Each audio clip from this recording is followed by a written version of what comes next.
Mark Bichachi, who calls it like he sees it, shoots from the hip without fear of controversy or favor. How you doing? Good. Yeah? Yeah. 200 million shillings, 4-day state visit. Was it necessary? You know, for me, the biggest issue that I had with the 200 million shilling hire was not even a question of cost, which we can calculate, because you know how to book a flight on KQ, right? And I think that was an honest gaffe on the part of the presidency, because you cannot say as a leader that guess what, I stayed at an Airbnb because it was cheaper than the transport to come home. You know, when Jeff finishes his show on Wednesday, yes, tells the kids I can't come home because the fuel to get home is not as cheap as the Airbnb next to studio here. So I stayed in an Airbnb. Yeah. So the thing is, we missed a branding opportunity.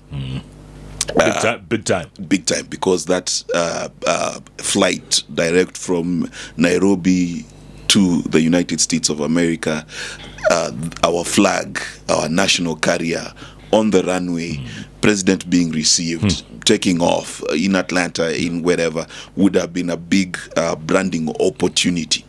Now, was it necessary to go for the trip? Yes. That the trip I agree with. Why? Because the trip was you remember when Uhuru went to China? Yeah. And he got a deal with the Chinese under the Belt and Road Initiative.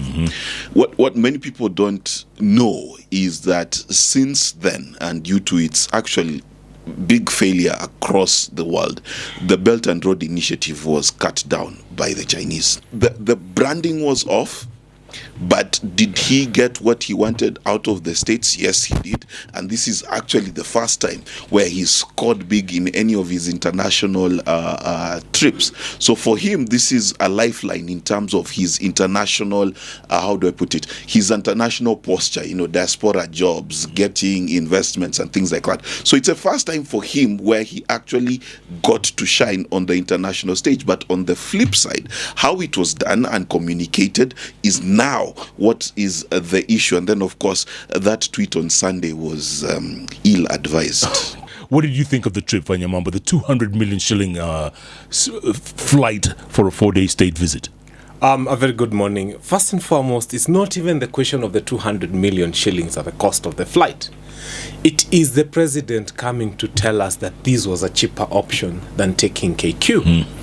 And so I decided to do what I like telling Kenyans to do, to take out their calculator. But before you take out your calculator, go to Google. He used a Boeing 737. So if you're there and you're listening, check what is the maximum carrying capacity of the Boeing 737. It is actually 172 seats. So, and then I want us to go and do the next line of Googling and checking how much would it cost if I was to fly to the United States of America today. Let's say I'm just disorganized and I had no idea that I'm flying, and I decide I want to book KQ today to fly tonight. It's 115,000 Kenya shillings. One way. So if we were to take the whole 172 seats times 115,000, it's about 19.8 million Kenya shillings one way for the entire Boeing. So 20 million shillings one way and 20 million shillings the other way. That would have cost Kenyans 40 million. Let's say we keep it there for 3 days and the plane is doing nothing else other than carrying these people, and we allocate another 20 million to that airplane each day. In total, would have another 60 to add to the 40. So it would not be anything more than 100 million. Take the whole Boeing 737, pay for the whole 172 seats. Imagine it carrying capacity maximum. It would not cost Kenyans 100 million shillings for the entire trip. So this thing of the president telling Kenyans that it costs less to hire is untrue. And because Kenyans are wise and because Kenyans have calculators, I want you to go and do that math again after this show. You will see that Kenya would have saved north of 100 million shillings if we had hired our own aircraft and used it to go to the United States of America. But the goodies he got or brought back, didn't that justify the trip? What goodies? I keep asking Kenyans. Number one, you can imagine people trying to say that they want to grow the entertainment industry in Kenya by going to see the Mama Kayae of the United States or Odiondiek Nukakwata of that country. I mean, Nollywood has Mama Kayae was just chilling at home. Nollywood has grown enormously. And you know, these people started and every movie they had was a funny movie about witchcraft. Yeah, it was laughable. In fact, the theme was, and they were using the camera used to shoot a wedding, and you could hear all the background noise. Yes. And Nollywood has grown by leaps and bounds, but they did not do it by going to see the Ondiek Nukakwata of the United States of America. They never sent their president there to see the Churchill of that place. What they did is they grew their own industry organically. I mean, the Indians with their dancing movies, they did not get any dancing moves from the US. And by the way, I want Kenyans to Google about the industry that is movie industry in India. It's very big. It's enormous. Yeah. So Huge. we do not It's bigger than Hollywood, eh? Bollywood is bigger than Hollywood. Yes, we don't need to go and see the Tyler Perrys of this world for our movie industry to grow. Now, what other thing did he bring us? The Nairobi-Mombasa Expressway? I want to ask every Kenyan who is seated at home to pinpoint one project in country of Kenya that is got the American name to it. We know so many roads like the Thika Superhighway, we know this expressway. We know so many roads that you can point and say there's a Chinese name to it. At least we also know there's one road that we can point and say there's a Japanese name to it. Give me one project, other than these people, that the ones who are feeding refugees, that is an American project in this country. The road that was promised, 481 kilometers, had been promised to Mwai Kibaki. The same road was promised to Uhuru Muigai Kenyatta. It did not happen. In fact, Uhuru looked at it and said, wait a minute, let me go to China and come up with something that will cement my legacy. If Uhuru had waited for that 481 kilometers, up to now, hakungekuwa na hiyo barabara. And I don't think it's going to happen. I have tried thinking and very reservedly of something I can pinpoint to and say, this is an American project in Kenya. And I can't come up with one. America has been a partner to Kenya for many, many years. The issue is this, that after the Cold War, and there you are correct, American investment into Africa declined quite a bit. Now, when it declined, what happened in the 2000s, starting with Kibaki, the Chinese really stepped out in terms of what they're building. Now, you're also correct when you say that the Americans have promised this road before, and it's not just the first one. There's a number of roads that they have promised. Now, the problem is this, that this is supposed to be a toll road. Now, whether Kenyans can afford, you know how expensive it is to cross over the expressway from James Gishuru all the way to Mlolongo. It's around 500-600 bob now. So you can imagine multiplying that distance times 10, 20. So you're talking about between 4,000 to 8,000 shillings. That's a different issue. What the Americans are doing, and Jeff, you know, I worked quite a bit in export promotion, so I have a bit of understanding of what America is doing. America's interest in this country is twofold. Issue number one is the Africa Free Trade Agreement and the East African Community. America wants access into the African market. There is no other market where there is growth potential for exporting goods other than Africa. South America, Brazil, etc., Argentina are getting their act in order. Asia, much of it is currently developed. The only place that is developing by large numbers is Africa. So they want to access Africa through Kenya. Why? Because one, South Africa, as you know, has a different stance on Israel, has a different stance on BRICS and things like that. And that brings me to my second point. The Americans are interested in controlling the Horn of Africa and the conflicts thereof. Why? Because Kenya, as you know, is surrounded by conflicts in Somalia, in Ethiopia, in Sudan, in South Sudan, in Rwanda, in Burundi, in the Congo, of course, Rwanda and Congo being united in that particular conflict, the only country that is at peace other than Kenya and has democracy is Tanzania. Because Uganda does not have democracy and they're fighting with the states about whether men can be called he or she. So the issue is this, that yes, for America, there is an agenda they have. And that agenda is coming at a time when the Chinese Belt and Road Initiative is winding down, right? So this is not just about Kenya. It's a geopolitical move by the United States to make sure that it has a bastion to project its power into Africa and to project its commerce into Africa. Now, whether that will actually turn into investment is based on one thing: on how much Kenya continues to play ball. Let's not forget that Kenya is partner with the United States in the issues in Haiti, right? Now, if the issues in Haiti continue, the United States will keep needing Kenya, which is why Kenya has been delegated as a key non-NATO ally. So when you understand the geopolitics of it all, you understand that yes, the United States wants something, Kenya wants something, and each person will have to fight to keep what they Fanya want. Mambo is shaking his head. Is it about Haiti, or shall we go straight into Haiti? There's nothing that Kenya has left the United States of America with. Nothing. Absolutely nothing other than taking our troops to Haiti. In fact, the principal agenda, if you can call it Ruto's visit on the Haiti issue, because that is what we are doing. And I keep telling Kenyans, I think we have finished crime in this country. You can walk with your phone at midnight. You can do anything you want in this country. Our police are so disciplined. They've done everything they need to do in this country. The only thing remaining now is to go and keep peace in Haiti.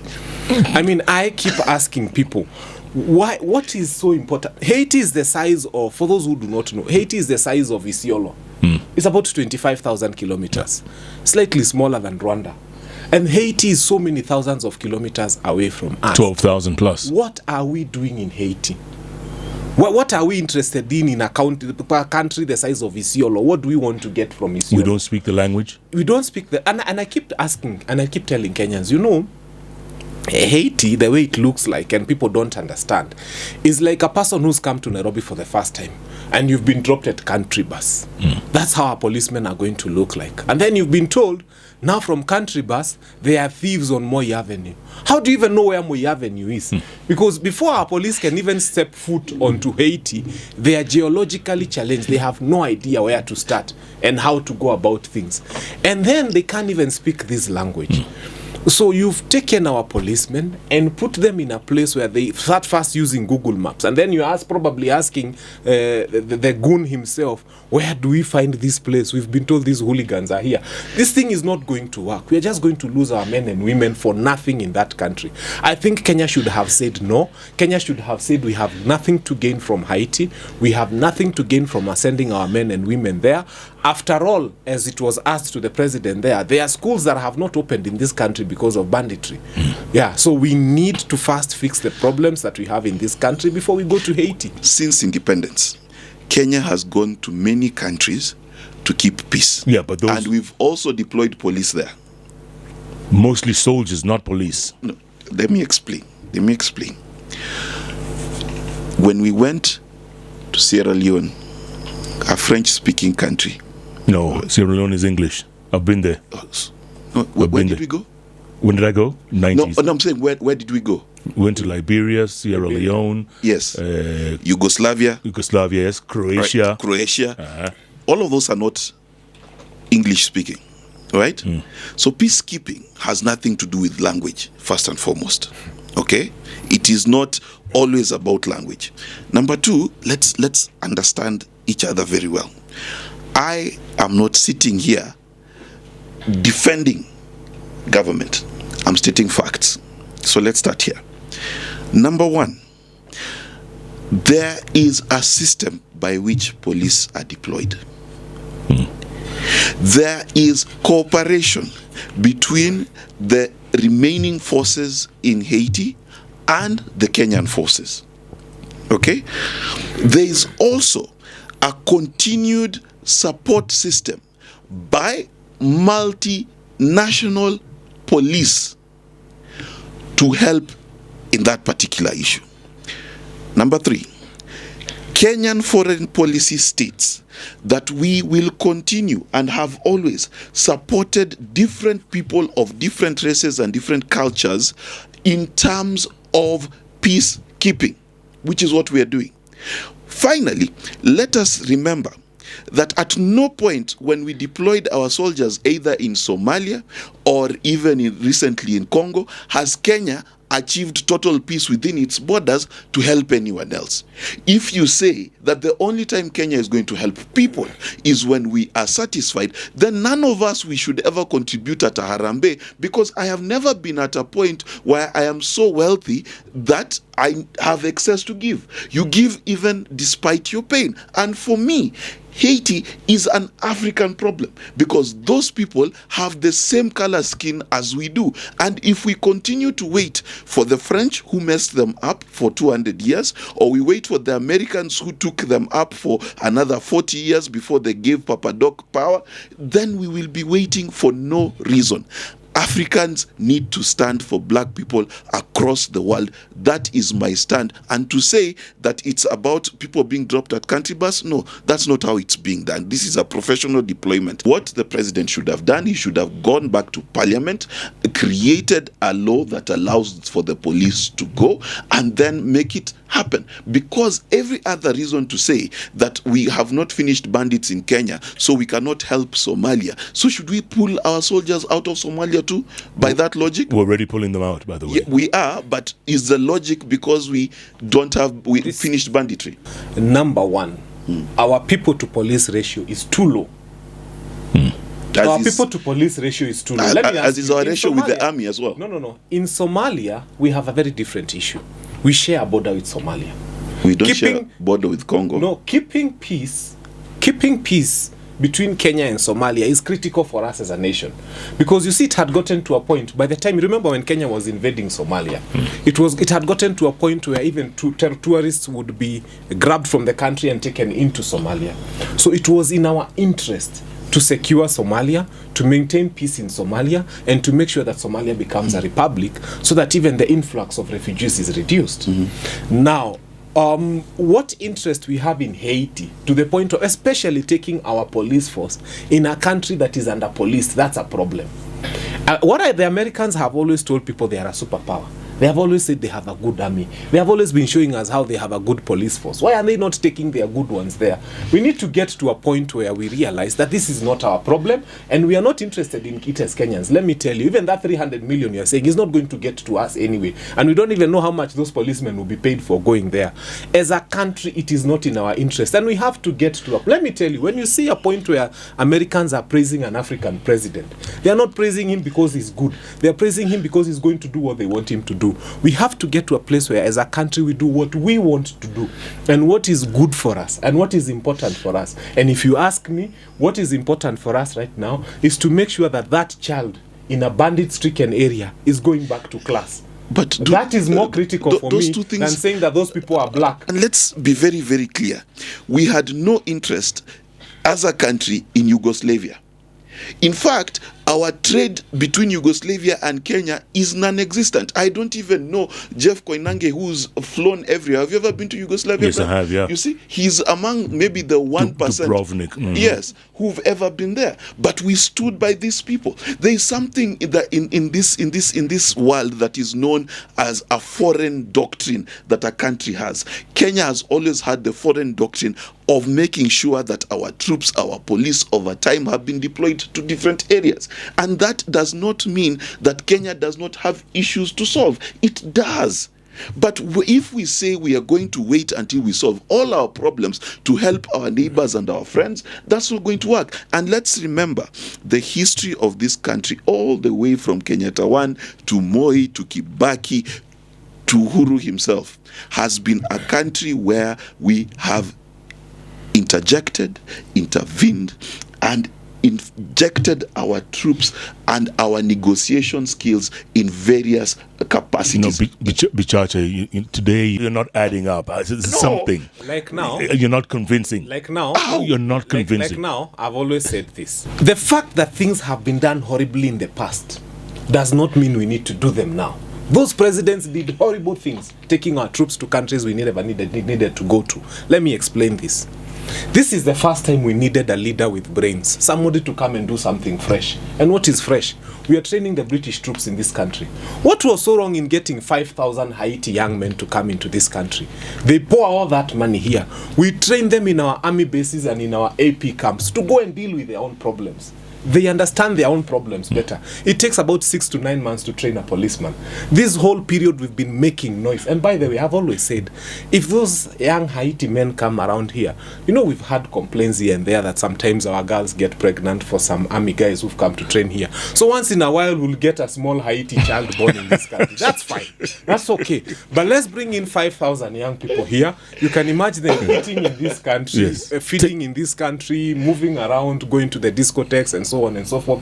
But after 6 months, Good for the economy. yeah, we are shipping out young men to go and fight their own war and kill one another until they understand each other. So it is possible for us to think differently.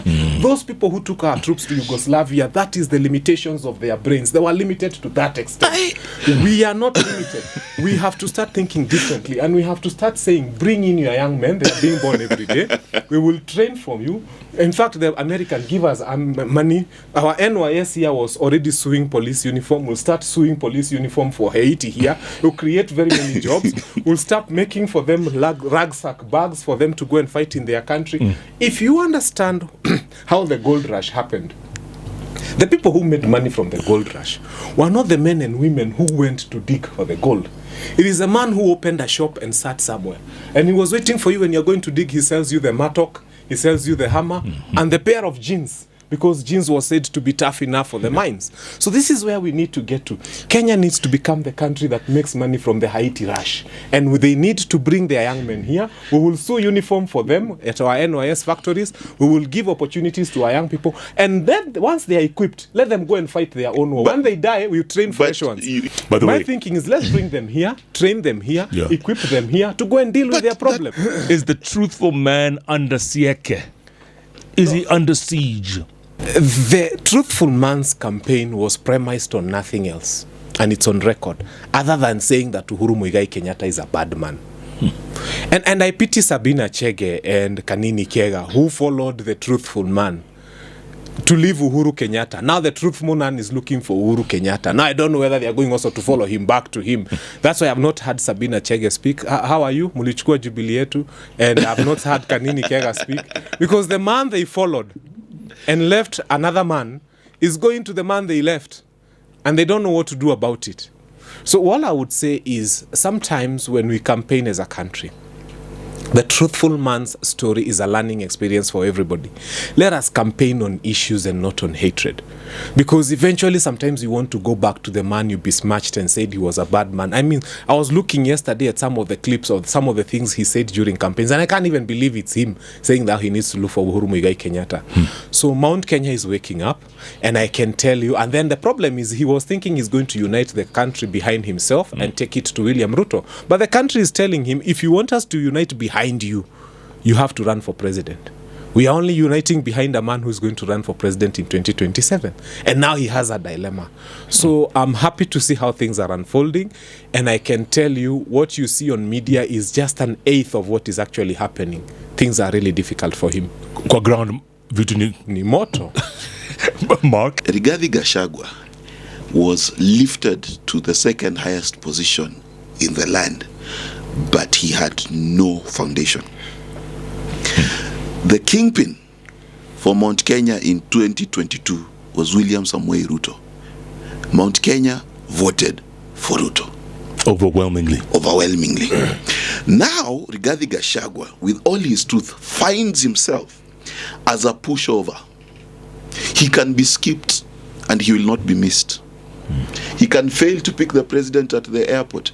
No one will notice he's missing.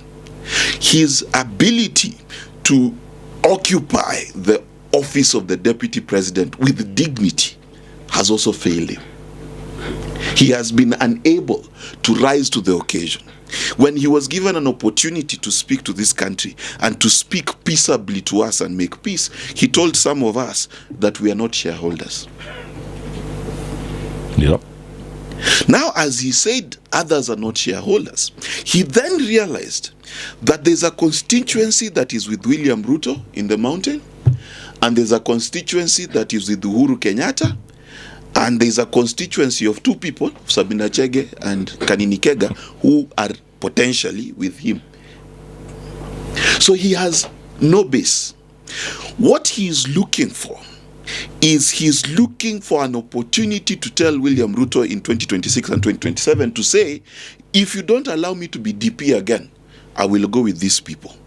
The only problem is now when he says these people, he only means his family. That's the issue. Yeah. So now when you bring it to the Mount Kenya politics itself, Mount Kenya is doing what it does best. It's closing rank, including those who opposed the very statement, like Martha Karua. They're now saying 1 man, 1 shilling, 1 vote is the right way. If you asked Mount Kenya this question in 2021, and I was on this show when I was defending BBI, and Mount Kenya was insulting me like I was a madman. Now they're like, listen, 1 man, 1 shilling, 1 vote. What is Mount Kenya saying? They're doing the smartest thing that every tribe in this country needs to follow. You, 1, follow the money, not the man. 1 man, 1 shilling, 1 vote. Number 2, they have determined that there's a connection between politics and their pockets. They chose Uhuru Kenyatta, it affected their pockets. They chose William Ruto, they're going to pay 2.5% extra tax on their cars. I don't know who's going to be happy, because let me not even talk about that tax, because it hurts me. Yeah.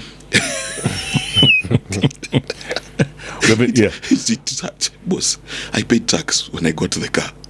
Now you're going to pay more. Tax for Just the to car drive it. existing. For owning the car. For the car existing. Yeah. Don't forget you're paying fuel. Fuel levy. Yes. God help us. But the point is, the Kikuyus have finally realized that whoever you vote for affects your pocket. So they're closing rank, and they're deciding to say that they are going to protect their economic interests using politics. As we sit right now, any person who is not talking 1 man, 1 vote, 1 shilling is not welcome in Mount Kenya at all. We are not going to entertain anybody who is telling us anything less. We've taken it a notch higher. Any Mount Kenya MP who is going to vote for the finance bill 2024, we are watching you. We have said tunawadeclare adui wana wananchi, because you cannot be voting against what the people want. And the people of Mount Kenya have made it very clear they don't want this finance bill. It is not good for them. It is not good for this country either. So, and I'm putting every MP on record who is listening to me. Any MP who will pass this finance bill, do it secretly. Because if the people of Mount Kenya get to know that you as an individual voted for this finance bill, you are in trouble with your own constituents. Oh, do you want to come back? No, but People don't want to see your face, leave alone come back. But let's Where will you be going home? Hata ukienda matanga nyumbani, people don't want to see Fanya you. Mambo, let me Yes. remind you, if there are people who are spineless in this country, it is our parliament. Hear me correctly. They will pass that bill en masse. Yeah. Like the 2023 one. Yeah. It will pass. Let me tell you, if there's something that people hearing me need to understand, is that parliament is in the pocket of the executive. If the executive today decided that all of us must shave our hair or do a Jeff Koinange style on our hair, parliament will pass. Let me tell you, already as we speak today, how many MPs can step in Mount Kenya? Very few. Very few. And of those few, they went to the president and they told him, ground imetwacha. And what the president said, it is not yet time to campaign. You don't have to be popular all the time. Yes. So the fact is this. And let me just prepare the people. Number one, Mount Kenya is closing ranks. 1 man, 1 shilling is going to be the conversation for Mount Kenya. Number 2, this bill is going to pass. All right, they might adjust 2.5% maybe to 1.5 or whatever, but it's going to pass largely as is. Number 3, they are going to work very hard to make sure Raila Odinga is not in this country, because where there is no Raila Odinga, we are just left with Fanya Mambo and Bichachi sitting in studio talking. Finally, what is going to happen is as the Kikuyu shift, the biggest priority will be to split their vote. 2027 is not going to be about, as far as the president is concerned, is not going to be about keeping Mount Kenya votes together.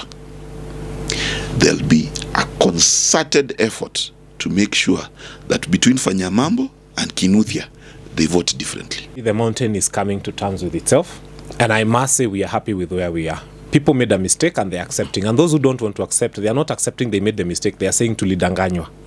Yeah, and that's also a good place to be, the fact that they're accepting walidanganywa. Yeah. And I can tell you the mountain will not vote with UDA. That one anybody can take to the bank, and I wish it's a high time Riggy G started preparing himself to know that he needs to walk on a different path altogether. The mountain will not vote with UDA. And I see that party. I was looking at the internet and I was seeing photos of people who had been taking a photo in a field somewhere, each of them holding a wheelbarrow. They keep saying, I wish those photos could be deleted from the internet. And I keep sending them to those photos. And those guys who had painted donkeys, the UDA colors. And today you look at them and they tell you, I think I was bewitched. So the mountain has changed, and I can tell everybody that in 2027, even if things don't go as we hope, because we hope to be president and to have a president from Mount Kenya, I can tell you the mountain is not going to vote with this government. But the president could easily ignore or look west like he's doing right now and go to Western. The first thing he's going to do is divide the mountain, because once you divide the mountain, you counterbalance the biggest threat that there is. Now, the second community that gave the president the most votes is Bungoma and the Bukusu people.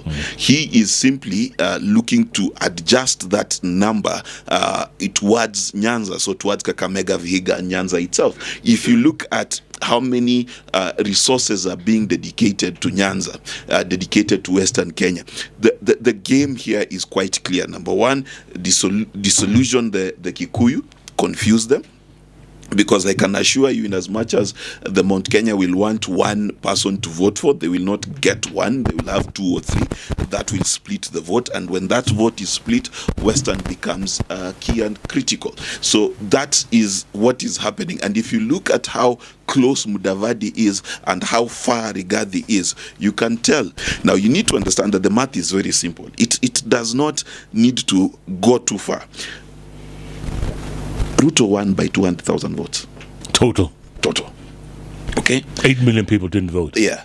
So what he needs to do is make sure that now that he is losing, let's say, half of the Kikuyu, right? Half of the mountain. 99%. Well, let's be realistic. He'll be left with Dindi and Chungwa and Sabina and Kanini. Those five will vote for those him. of us who are not in UDA wish that is the case. No, but as a strategist, I like maybe even Rigathi might vote for him.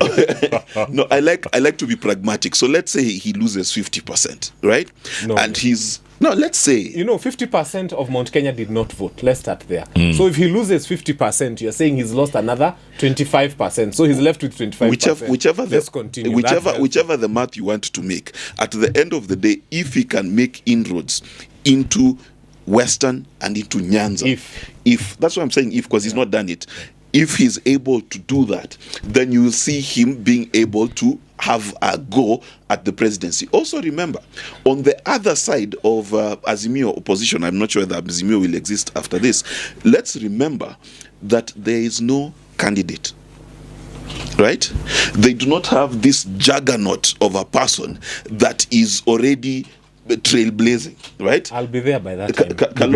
I'll be ready. Kalonzo is not doing it. Yeah. Martha is not doing it. Eugene is not doing it. They're all trying, but Azimio just simply does not have an answer that is going to fill the shoes of the real earthquakeness. Agwambo Baba. How do you know Baba won't be there?